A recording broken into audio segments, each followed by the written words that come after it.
xibaar yu wér te wóor ca tàng ba abonnez-vous pour ngeen di mën di jot suñuy vidéo. dal leen ak jàmm seen chaîne bi di Buzz 221 HD waa parti socialiste ci njiitalu kii di Aminata Mbengue Ndiaye daal dinañuy fësal akub communiqué daal di koy jëmale ci jàppante yu taratar yi nga xam ne moom moo doon jaar ci diggante étudiants yi ak sunuy takk der ci biir université Cheikh Anta Diop bu Dakar. ci li ni mel waa PDS seen communiqué bu ñu daal di fësal ñoo ngi daal di xamal sénégalais yi que ne dégg nañ ay député yu daal di féetewoo ci parti bii di Pastef ñooñee daal di fësal ay kàddu daal di wax que ne dañoo war a daal di supprimer bourse yi ci réewu Sénégal ne kàddu yooyee kàddu du ko gën a dangereux ne kàddu yooyee du kàddu ñu responsable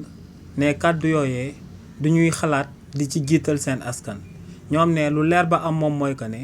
bourse bëri lool ay ministre ay DG ak ay PCA yi nga xam ne actuellement ñoo ngi daal di takk nombal tànk yooyee te ba ñuy nekk ay étudiants li ni mel moom moo leen dimbale woon bañ daal di ciy génn daal di réussir tey ñu daal di leen di takkal ay nombal tànk ngir ñu mën a daal di liggéeyal seen réew. nee nag àq ak yelleef boobee nga xam ne ñoom amoon nañ ko ginnaaw bañ daan jàng ne loolee amuñ droit daal di koy xañ bépp étudiant boo xam ne actuellement moom ci jàng la daal di yem. ñoom ne lu leer ba am moom mooy que ne ñoo ngi ci ginnaaw étudiants yi tey ñoo ngi ci ginnaaw étudiants yi suba. ñoom ne lu leer ba am moom mooy que ne gouvernement bu bees bi warta jug rek ne day amal ay restrictions maanaam ay tere ak daal di nekk ci nooteel jëmale ko ci askanam. ne réew pour nga daal di koy gouverner faaw ngay daal di andi ay règles strictes jëmale ko ñu daal di respecter li nga xam ne ñëpp ñoo ko daal di bokk waaye ne tamit da ngay jël ses responsabilités. ci di nangoo daal di assumer loo xam ne yow yaa ko war a prendre en charge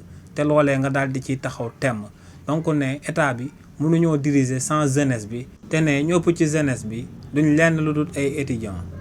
xibaar yu wér te wóor ca tàng ba abonnez-vous pour ngeen di mën di jot suñuy vidéo.